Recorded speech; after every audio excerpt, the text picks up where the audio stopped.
explosion In rocking Lebanon, dozens of من people. نترات الأمونيوم.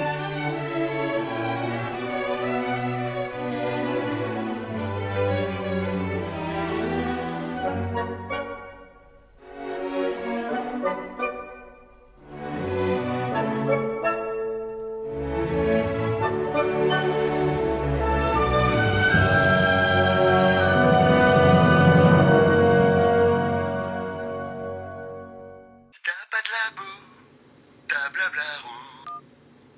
Raphaël? Ouais, salut Robin, comment tu vas? T'as vu ça? Encore un accident avec le nitrate d'ammonium. Ça va Robin? Oui, t'inquiète, tu disais. Je pense qu'il faut qu'on en parle. Est-ce qu'on fait une vidéo sur le nitrate d'ammonium? Allô? Beyrouth. Au moins 180 morts, plusieurs centaines de milliers de blessés et plus de 300 000 sans-abri. Les enquêtes pointent du doigt un coupable, le nitrate d'ammonium. Depuis sa production en quantité industrielle, il est responsable de nombreuses catastrophes à travers le monde. Et la France n'est pas épargnée. Vous vous souvenez peut-être de l'explosion de l'usine AZF en 2001 qui avait fait trembler la ville de Toulouse et dévasté plusieurs sites. Dans ce contexte, nous pouvons réellement nous poser la question, sommes-nous en danger? Pour y répondre, nous allons devoir explorer plusieurs aspects du problème. Mais tout d'abord, qu'est-ce que le nitrate d'ammonium? Découvert en 1659, le nitrate d'ammonium est présent à l'état naturel dans certains minerais, mais celui que nous utilisons aujourd'hui est purement synthétique. C'est un sel au sens chimique du terme, c'est-à-dire qu'il est composé de deux ions, un ion positif ou cation, représenté ici par l'ammonium NH4+, et un ion négatif ou anion, représenté par le nitrate NO3-. Ce type d'assemblage est en réalité très commun en chimie, vous en avez même déjà goûté. Si, le sel de table, appelé chlorure de sodium, est également constitué d'un cation, le sodium, et d'un anion, le chlorure. Le nitrate d'ammonium est principalement utilisé comme fertilisant et explosif.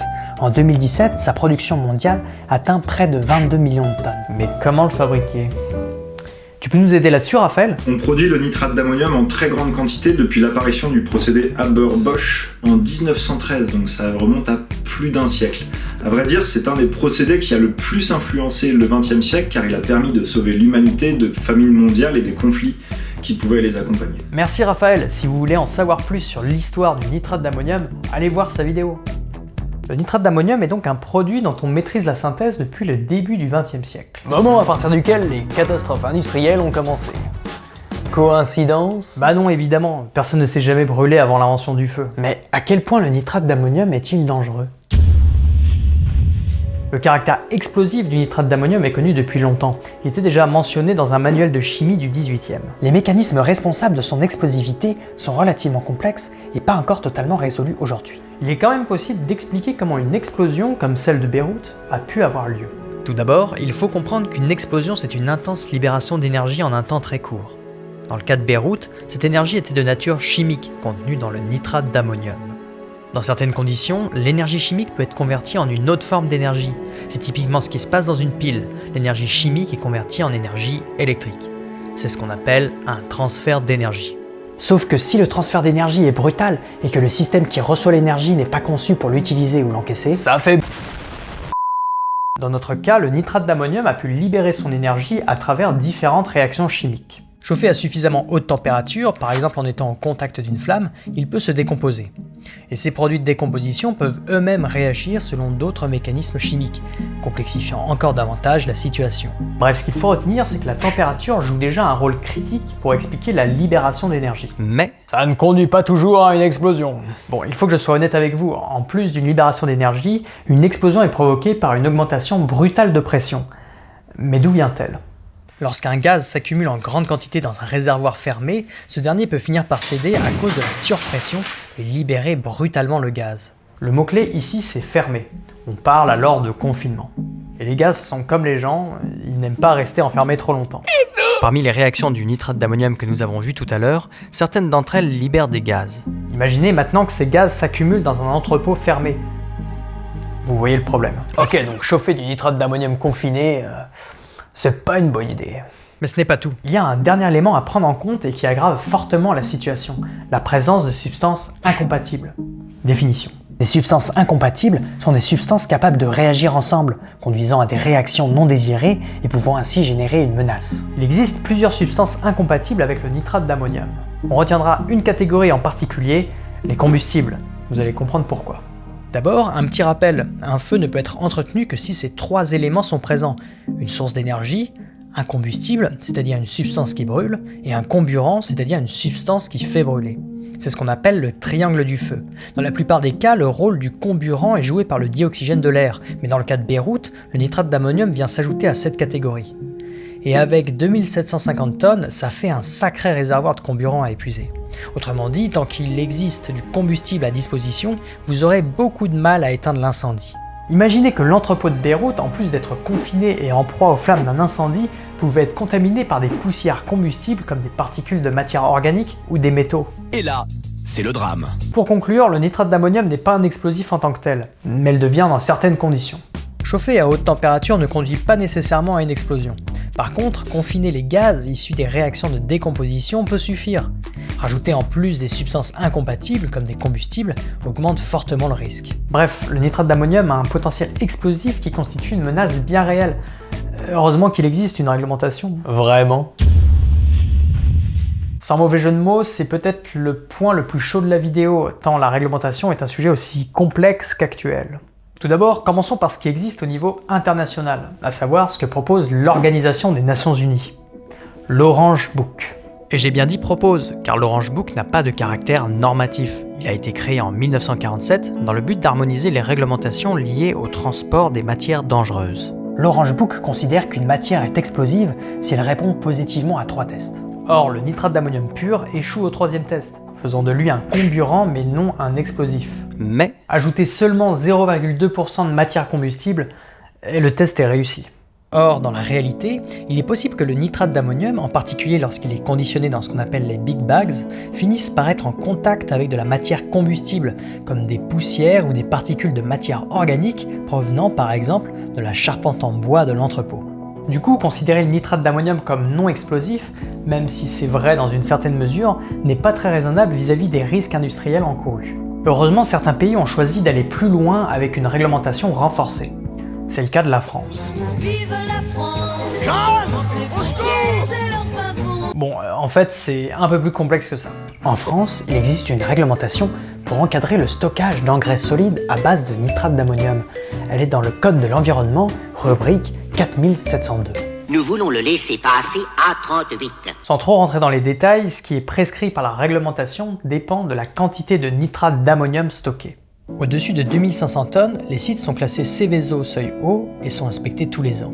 Entre 1250 et 2500 tonnes, il est nécessaire de réaliser des études de danger avant de faire une demande d'autorisation à exploiter auprès de la préfecture. La région doit aussi donner son accord.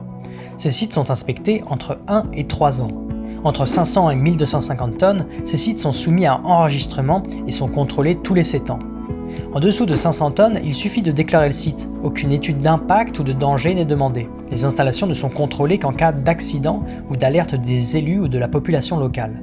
Et c'est cette dernière catégorie qui est la plus problématique, car elle concerne 460 000 sites en France. Autant un accident impliquant 2750 tonnes aurait peu de chances de se reproduire en France, car les sites Seveso sont relativement bien contrôlés. Autant les accidents industriels impliquant moins de 500 tonnes ne sont pas rares. La preuve, il a suffi d'une centaine de tonnes pour provoquer la catastrophe d'AZF. Et quand bien même la réglementation serait la même, quel que soit le tonnage de nitrate d'ammonium, elle n'est pas parfaite. On l'a vu, la présence d'un contaminant combustible est problématique. Pourtant, il n'est pas interdit de stocker le nitrate d'ammonium sous une charpente en bois. Si déjà sur le papier c'est incomplet, alors imaginez en pratique. Heureusement, il existe des solutions. Déjà, la réglementation peut être améliorée en incluant des moyens limitant les risques et en réduisant la quantité seuil à partir de laquelle un site doit être contrôlé. C'est le cas par exemple aux États-Unis, où la réglementation s'applique pour un stockage de 500 kg, bien inférieur aux 500 tonnes en France. Mais la réglementation américaine, bien que plus stricte que la nôtre, n'est pas sans défaut. On y trouve des passages lacunaires et parfois bourrés de termes trop techniques ou vagues, sans parler de la formulation tournée vers le should au lieu du shall, autrement dit devrait au lieu de devoir, ce qui laisse une marge de manœuvre aux industriels. Bref, peut mieux faire. L'autre point évident à améliorer, c'est toute la partie application. Parce qu'en pratique, certains préféreront payer les amendes plutôt que de se soumettre à la réglementation. Une manière de pallier à ce problème est d'augmenter drastiquement les amendes et la fréquence des contrôles. Enfin, on pourrait essayer de trouver un fertilisant alternatif, qui serait à la fois moins dangereux mais tout aussi efficace. Ça fait l'objet de nombreuses recherches. Par exemple, le nitrocalcaire est un fertilisant à base de nitrate d'ammonium auquel on a rajouté du carbonate de calcium afin d'inhiber son caractère explosif. Sinon, certains pays européens préfèrent limiter l'usage du nitrate d'ammonium, voire même carrément l'interdire. Pour conclure, il existe des solutions pour remédier aux risques industriels liés aux fertilisants à base de nitrate d'ammonium. Ces solutions passent par l'amélioration à la fois de nos réglementations, mais aussi de leur application. Dans une certaine mesure, il est aussi possible de remplacer le nitrate d'ammonium par d'autres fertilisants. En théorie, ces solutions sont très encourageantes. Bah alors, pourquoi ne pas les appliquer? Le nitrate d'ammonium, ça reste drôlement efficace et économique. Même si des fertilisants alternatifs existent, sont-ils aussi peu chers et simples à produire ? Sont-ils capables de fournir des rendements aussi importants pour faire vivre les agriculteurs et nourrir bientôt 8 milliards d'individus ? À l'heure actuelle, il semble difficile de faire totalement une croix sur le nitrate d'ammonium. Quant à la réglementation, c'est pas aussi simple de la changer. Renforcer la sûreté des installations de stockage peut être très coûteux, un prix que les petits agriculteurs auraient bien du mal à payer sans se ruiner. Bref, vous l'aurez compris, c'est un problème complexe qui ne pourra être taclé qu'en repensant le système agricole actuel. Mais la recrudescence des catastrophes liées au nitrate d'ammonium et les conséquences néfastes du fertilisant sur l'environnement poussent de plus en plus de personnes à s'intéresser au problème. Par exemple, la France Insoumise a récemment proposé à l'Assemblée nationale la création d'une commission d'enquête parlementaire sur les sites de stockage de nitrate d'ammonium. Bref, le paysage évolue. Bon, je sais, il y a beaucoup d'infos dans cette vidéo, mais je vous fais un récap rapide. Le nitrate d'ammonium est mondialement utilisé comme fertilisant. Il n'est techniquement pas explosif, mais il devient facilement dans certaines conditions. Les réglementations pour encadrer son stockage sont multiples, dépendantes des pays et mériteraient d'être améliorées sur plusieurs points. Les solutions proposées sont prometteuses, mais parfois difficiles à mettre en place car impliquant de profonds changements du secteur agricole. Heureusement, des personnes bien plus spécialistes que moi travaillent sur cette problématique. C'est le cas de Paul Poulain que je laisserai conclure. J'aurais tendance à dire, ne soyez pas désabusés par toute cette multitude de risques. C'est-à-dire que si on est là pour informer vis-à-vis de ces risques et faire en sorte de les maîtriser, c'est bien qu'il y a des solutions à tout point de vue, soit mieux protéger des installations, soit décider de se passer de certaines productions. Et donc après, il y a des solutions. C'est pas fini, on va pas tous mourir d'une explosion comme à Beyrouth. Merci à tous et à toutes d'avoir regardé la vidéo jusqu'au bout. Si vous avez aimé, n'hésitez pas à mettre un pouce bleu et à laisser un commentaire pour le référencement. Je suis actuellement en live avec Blablaro au labo sur ma chaîne Twitch. Tout se comprend, le lien est en description et en commentaire épinglé. N'hésitez pas à nous rejoindre et poser vos questions en ce qui concerne le nitrate d'ammonium. Allez, à tout de suite!